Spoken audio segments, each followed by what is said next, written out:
अभी लास्ट कुछ दिनों में आपने नोटिस किया होगा कि गवर्नमेंट एक एफर्ट ले रहा है कि लोगों के कंजम्पशन बढ़े, लोगों के हाथ में पैसा बढ़े। उसका फर्स्ट एग्जांपल ये है कि गवर्नमेंट ने फर्स्ट काम क्या किया, आपके टैक्सेस को कम करने की कोशिश किया कि नेक्स्ट फाइनेंशियल ईयर से टैक्सेस कम हो जाए। तो अभी अपना बार चार्ट चल रहा है एंड टैक्सेस आपके कम हो जाएंगे from April. So April onwards up to 12 lakh salary वालों को टैक्सेस का सोचना ही नहीं रहेगा। तो वो उनके लिए एक एडवांटेज हो गया, राइट।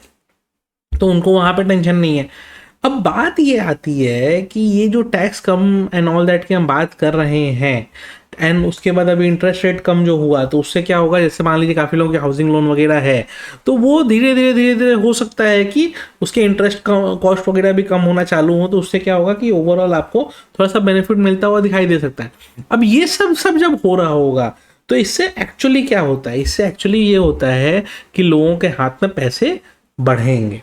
लोगों के हाथ में पैसे बढ़ने से क्या होता है, लोगों के हाथ में पैसे बढ़ने से ये होता है कि उनका ये पैसा कंजम्पशन में जाएगा। कंजम्पशन में पैसा जाने से क्या होता है, कंजम्पशन में पैसा जाने से ये होता है कि कंपनीज जो कंजम्पशन रिलेटेड सेक्टर्स में इन्वॉल्व हैं उनमें आपको देखने को मिल सकता है कि उनके सेल्स वगैरह बढ़ेंगे, उनका मतलब जो अर्निंग्स है वो बढ़ता हुआ आपको दिखाई दे सकता है। तो ये बेसिकली रीज़न होता है कि आपको किस हिसाब से किन तरह की कंपनीज को चुनना चाहिए, ठीक है। अब ये काम आपके लिए तो करना बहुत डिफिकल्ट है, बट फंड मैनेजर्स आराम से कर सकते हैं, राइट। इसी कारण क्या किया है, अभी टाटा एआईए ने एक टैक्स बोनांजा कंजम्पशन फंड करके लॉन्च किया है। बिकॉज क्या हुआ है, गवर्नमेंट ने आपको टैक्स में एक बोनांजा दिया, राइट। अब वो बोनांजा जो गवर्नमेंट ने आपको दिया उसी तरह के बोनांजा को आपको फ़ायदा उठाना है। तो आप कैसे उठा सकते हो, आप इसको इस तरीके से उठा सकते हो कि अगर इस तरह के फंड जो कंजम्पशन रिलेटेड सेक्टर्स में इन्वेस्ट करते हैं तो उनमें अगर आप इन्वेस्टेड रहते हो तो जो ये कंजम्पशन बढ़ने से धीरे धीरे लोगों के हाथ में पैसा ज़्यादा आएगा, उससे उन कंजम्पशन वाली कंपनीज में ये फंड्स इन्वेस्ट करते रहेंगे एंड उससे धीरे धीरे क्या रहेगा, आपका भी वेल्थ क्रिएशन होता रहेगा, राइट। अब रहा बात की, जो मैं फंड की बात कर रहा हूँ उसका लॉन्च कौन कर रहा है, तो Tata AIA life insurance launch कर रहा है इसको। अब Tata AIA basically Tata Sons and AIA group का जॉइंट वेंचर है। अब टाटास के बारे में मैं ज़्यादा क्या बताऊँ आपको, सॉल्वेंसी का उनके कोई क्वेश्चन नहीं है, फिर भी जानने के लिए जान के रखिए कि एज ऑफ 31 मार्च उनका 187% सॉल्वेंसी रेशियो था।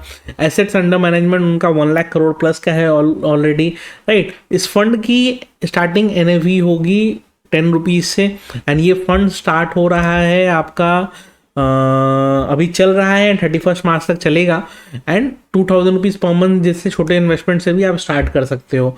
तो ये क्या है कि आपको काफ़ी एक अच्छा अपॉर्चुनिटी प्रेजेंट करता है जिसमें आप चाहो तो अपना दिमाग लगा सकते हो एंड देख सकते हो चाहो तो। अब ये बेसिकली करता क्या है कि इंडिया के जो कंजम्पशन सेक्टर है जिसको मेनली ड्राइव कौन कर रहा है, इंडिया का मिडिल क्लास जिसकी income over a period of time stable रही थी, टैक्स का बर्डन जो था वो थोड़ा सा कम कर दिया गया, तो उससे क्या होगा, थोड़ा सा इनकम लेवल राइज कर जाएगा। फिर क्या है कि यंगर पॉपुलेशन जैसे जैसे बढ़ते जा रहा है उनका शौक बढ़ते जा रहा है, प्लस जैसे जैसे आपके मतलब फाइनेंशियल इंक्लूजन बढ़ रहा है, गवर्नमेंट के और सब इंसेंटिव्स वगैरह आएंगे। और अगर इकोनॉमी का पेस पिकअप कर लिया है, जैसे अभी इकोनॉमी उतना फास्ट पेस नहीं ग्रो कर रही थी, बट अब जैसे फास्ट पेस पिकअप करने लगेगा इकोनॉमी, तो वो सबसे क्या होगा, आपका ओवरऑल जो पैटर्न है ना वो थोड़ा सा इम्प्रूव करता हुआ दिखाई देगा। एंड यही बेसिकली सही टाइम है कि इस तरह के कंजम्पशन ड्रिवन फंड्स पे आप दिमाग लगा सकते हो। और एडिशनली क्या क्या बेनिफिट्स मिलेंगे कि देखिए, चूंकि ये एक यूनिट लिंक प्लान है तो इसमें होगा क्या कि जैसे ही आप इन्वेस्ट करते हो from the first day itself 120 times of the monthly premium, यानी कि मान लीजिए किसी ने 10,000 रुपये किए तो उसका 12 लाख रुपए का insurance from the first day create हो जाता है, राइट। उसके बाद क्या है कि अगर आप ओल्ड टैक्स रिजीम में हैं तो एटीसी का बेनिफिट तो मिलता है, लेकिन अगर आप न्यू टैक्स रिजीम में हैं तो ये मत सोचिएगा कि आपको टैक्स का बेनिफिट नहीं मिलेगा, करेंटली नहीं मिलेगा। लेकिन जब इसका विड्रॉल होगा तो इसका जो विड्रॉल होता है वो सेक्शन 10(10)(d) में हमेशा आपके लिए नॉन टैक्सेबल हो जाता है। वो पैसा क्या होगा कि आपको सेक्शन 10(10)(d) में उसमें कोई टैक्स नहीं लगने वाला है एंड प्रोवाइडेड आपका इंश्योरेंस साल का 2.5 लाख तक ही रहा हो, यानी कि 20,000 रुपीज़ पर मंथ अप्रॉक्सीमेटली रहा हो, तो आपका वो टैक्स में नहीं फॉल करेगा। तो जैसा मैंने बताया 2,000 रुपये से आप स्टार्ट भी कर सकते हैं, राइट। एंड टाटा यही कि पहले फंड्स मैंने पहले भी बात करी है, अच्छे उनके रिटर्न्स रहे हैं एंड अच्छा उनका आउटलुक भी रहा है, तो उसमें कोई दिक्कत है नहीं अपने को।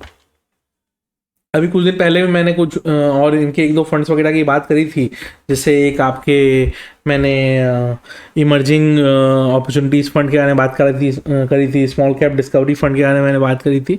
इन सब के रिटर्न्स अच्छे रहे हैं, राइट।